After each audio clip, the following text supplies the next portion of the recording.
छोटी राजकुमारी, अंत में आप मेरे काले जादू से बिल्कुल नहीं बच पाएंगी।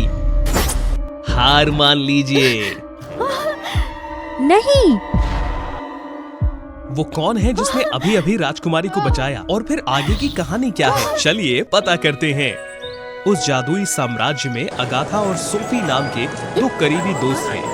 अगाथा के शर्मीले डरपोक लुक के विपरीत सोफी एक घमंडी महिला थी जिसे परियों की कहानी पढ़ना पसंद था और वो एक अमीर राजकुमारी बनने का सपना देखती थी क्योंकि उसे लगता था कि उसका रूप और व्यवहार भव्य और शानदार जगहों के लिए अधिक योग्य है। हालांकि सोफी किसी भी ऐसी व्यक्ति के साथ शादी होने के लिए तैयार नहीं होगी जिसने बुरी तरह बोल ले या अगाथा को छूने की हिम्मत न हो, जो सोफी को उसके साथ ले गई थी जब उसके परिवार के पास कठिन समय था। एक दिन सोफी के पुस्तकालय से किताबें उधार लेने का इंतजार करते हुए अगाथा अभी काम कर रही थी और एक युवक से मिली जो गरीब बच्चे के लिए भोजन खरीदने के लिए अपने आखिरी कुछ सिक्के खर्च कर रहा था। उसके दिल की सराहना करते हुए अगाथा ने उसे कुछ खाने की पेशकश की, लेकिन सोफी ने उसे रोक दिया। अगाथा, हम काफी गरीब हैं। इस तरह किसी अजनबी को अपना सामान मत दो। मुझे क्षमा करें, मुझे इसे वापस दे दीजिए। नहीं, तुम बस इसे ले लो और जाओ। अगाथा, सोफी सिर्फ एक दो सेब भी हमें अमीर नहीं बना सकते। इसके अलावा मुझे यकीन है कि अगर हम लोगों की मदद करते हैं तो कभी वे हमारी मदद करेंगे। क्या आप सभी परी कथाओं को ऐसे ही नहीं पढ़ते हैं? ठीक है, इसे एक वरदान समझो। कहानियों की बात करें तो आज मुझे प्राचीन जादू की ये परियों की कहानी वाली किताब मिली है। कहते हैं कि उल्कापात की रात इस गाँव के विशिंग ट्री के पास जाए तो सभी मनोकामनाएं पूरी होगी और इस सप्ताह के अंत में 100 साल का उल्कापात होगा। तो चलिए वहाँ चलते हैं और अमीर बनने का अपना सपना पूरा करते हैं। भले ही अगाथा परियों की कहानी में विश्वास नहीं करती थी, लेकिन अपनी सबसे अच्छी दोस्त की वजह से उसने सहमति में सिर हिलाया। उस रात चाहे उन्होंने सोने और चांदी के खजाने, बड़े घर आदि के लिए जो कुछ भी प्रार्थना की हो वो सब पूरा नहीं हुआ। इस दौरान अचानक उन्हें पास में एक वृद्धा के गिरने की आवाज सुनाई दी तो वे दौड़कर स्थिति को देखने के लिए पहुँचे।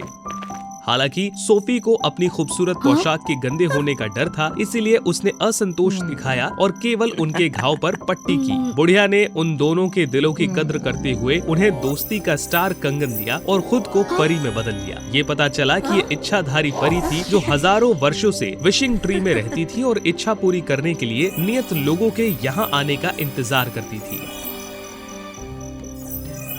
अतीत के समृद्ध जीवन में लौटने का मौका पाकर सोफी ने जल्दी से अपनी इच्छा कह दी। मैं बहुत लंबे समय से गरीब जीवन जी रही हूँ, इसलिए मैं अभी अपने वास्तविक पहचान के योग्य होने की कामना करती हूँ। आपकी क्या इच्छा है कि आप इतने विचारशील दिखे? मैं बस सोच रही थी कि आप यहाँ कितने समय से हैं और लोगों को शुभकामनाएं दे रहे हैं। अगाथा का सवाल सुनकर परी चौंक गई और उसने ईमानदारी से जवाब दिया। हो सकता है हजारों साल हो गए हैं जब मुझे शुभकामनाएं देने और विशिंग ट्री को आधा कदम दूर नहीं छोड़ने का मिशन दिया गया था, क्योंकि मैंने चीजों को बदलते देखा है। चीजें स्वतंत्र रूप से बदलती है। मेरी तुलना में एक बहुत दिनों की बात है।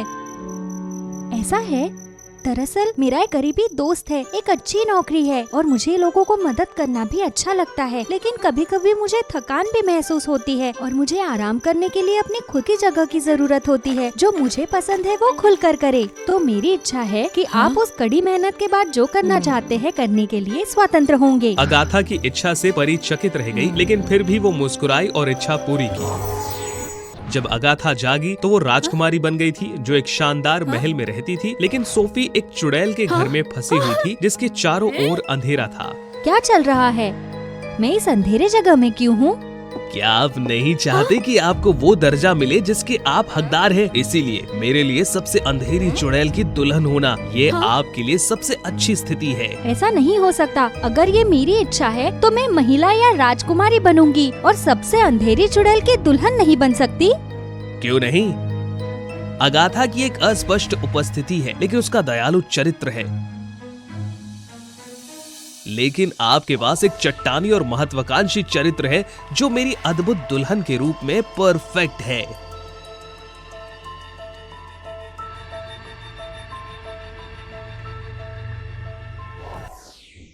तो अगर हमारी दो शक्तियां प्यार के चुंबन से एकजुट हो जाती हैं, तो आप इस जगह से बचने और राज्य को जीतने में मेरी मदद करेंगी। नहीं, मैं तुम्हारी पत्नी नहीं बन सकती और मेरी और अगाथा की स्थिति के बीच कुछ भ्रम होना चाहिए। मुझे अगाथा को ढूंढना है और इसे सीधा करना है। तुम महल बिल्कुल नहीं जा सकती हो। वहाँ के सिपाही तुम्हें पक्के तौर पर निकाल देंगे, क्योंकि वो तुम्हें चुड़ैल समझते हैं। तो अब शैतानी मत करिए और कमरे में रहिए। उसके बाद भले ही सोफी को डायन घर में कैद कर लिया गया, लेकिन उसने राजकुमार और अगाथा को छोड़ देने के प्रलोभन के आगे झुकने से इनकार कर दिया।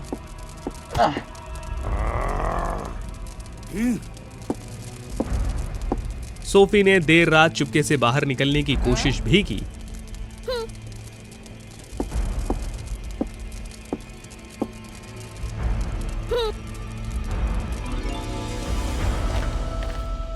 हालांकि जैसा कि डार्क विच ने कहा, जब सैनिकों ने सोफी को अंधेरे ऑरा में बिखरते देखा तो उन्होंने निश्चित रूप से उसे अंदर जाने नहीं दिया। इस समय अगाथा भी महल में आराम कर रही थी, क्योंकि वो नहीं जानती थी कि वो यहाँ क्यों आई और राजकुमारी बन गई। अचानक उसने सोफी की आवाज सुनी तो वो खुशी से बाहर भागी, लेकिन गलती से लड़खड़ा गई। सौभाग्य से राजकुमार ट्रेडोर्स अगाथा और सोफी के विस्मय के सामने उसे पकड़ने के लिए पड़ोसी देश से अभी लौटे थे। राजकुमार, क्या उस दिन वो गरीब आदमी था? हाँ, क्योंकि स्टार परी ने मुझे एक सपना भेजा था कि वो आपकी दया के लिए आभारी है और आपको एक राजकुमारी बना दिया है। मैं अपने दादा और मेरी भावी पत्नी से मिलने के लिए जितनी जल्दी हो सके महल में लौट आया।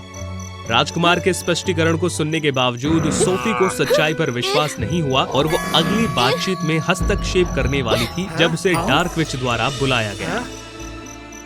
मुझे जाने दो, तुमने मुझे क्यों गिरफ्तार किया? मैंने यहाँ से निकलने की कोशिश की, अगाथा और राजकुमार से मिलने की कोशिश की, लेकिन आप कितनी भी कोशिश कर लें, ट्रेडोर्स का दिल अगाथा का है और केवल मैं ही हूँ जो आपकी शक्ति की क्षमता को समझता हूँ। हमेशा आपकी देखभाल करता हूँ और आपको लोगों से बचाता हूँ। यदि आप अभी भी एक राजकुमारी बनना चाहती हैं, तो हम दोनों के जादू को मिलाने और इस राज्य पर शासन करने के बाद मैं आपको सिंहासन के साथ रहने में मदद करूँगा, जैसा कि आप चाहती हैं। चुड़ैल के मीठे शब्दों को सुनकर उसके मन में जलती हुई घृणा की आग सोफी धीरे धीरे राजी हो गई और उसके लिए क्रोध और स्वार्थ को आत्मसात कर दिया।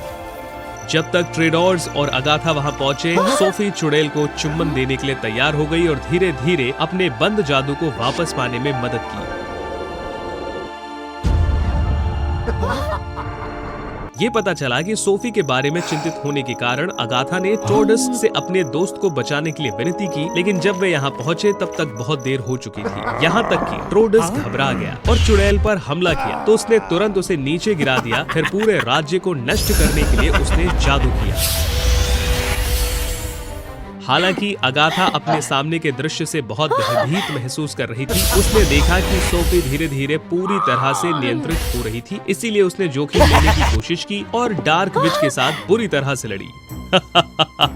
सोफी अब मेरे द्वारा पूरी तरह से हेर फेर कर दी गई है और दुष्ट बन गई है। ये बहुत पहले नहीं है, अब उसके दिमाग को कोई छू या जगा नहीं सकता। नहीं, सोफी एक अच्छी अमीर राजकुमारी बनना चाहती थी जो परियों की कहानी की तरह लोगों की मदद करती है। इसके अलावा वो ऐसी व्यक्ति नहीं है जो अपनी चाहत के लिए वो सब कुछ कर जाए जो लोगों को नष्ट करने के लिए किया जाए। इसलिए भले ही वो गलत रास्ते पर जा रही है और आपके द्वारा चालाकी की जा रही है, मेरा मानना है कि उसका दिल अभी भी सही रास्ते पर है। अगाथा की बातें सुनकर चुड़ैल गुस्से में थी। उसे हमेशा के लिए चुप कराने का इरादा रखते हुए सोफी अगाथा की दोस्ती से जागी और उसने अपने सबसे अच्छे दोस्त को जादू से बचाने की कोशिश की। क्योंकि उसका जादू आम लोगों के लिए बहुत मजबूत था, सोफी धीरे धीरे छिन्न भिन्न हो गई। हाँ, नहीं, मुझे फिर से सील नहीं किया जा सकता। निश्चय ही मैं तुम सबको दंड दूंगा।